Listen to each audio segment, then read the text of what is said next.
Sodium glucose cotransporter 2 inhibitors, also known as SGLT2 inhibitors, are a class of oral antidiabetic agents that reduce blood glucose levels by promoting the excretion of glucose in the urine.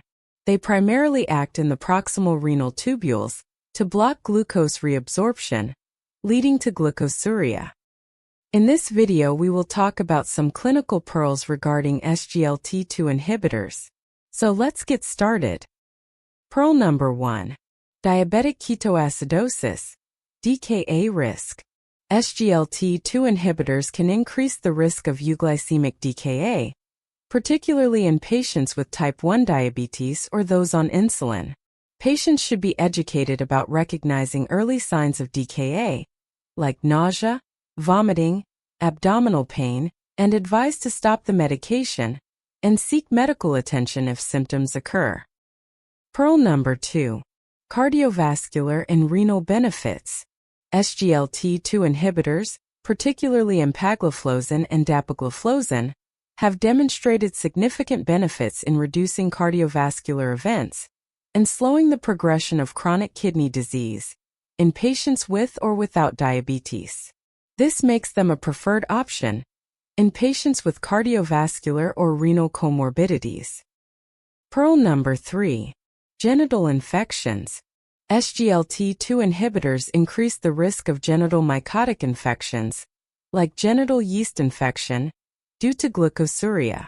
Patients should be counseled on maintaining good hygiene and recognizing symptoms of infection. Pearl number 4. Weight loss and blood pressure reduction.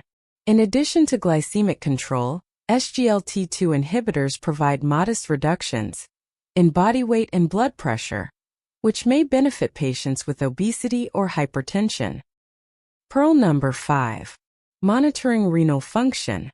Renal function should be monitored regularly, particularly when initiating therapy or adjusting doses.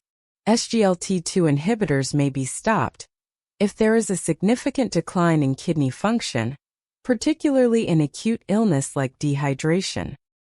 In summary, SGLT2 inhibitors are effective agents for improving glycemic control in type 2 diabetes, while offering additional cardiovascular and renal benefits.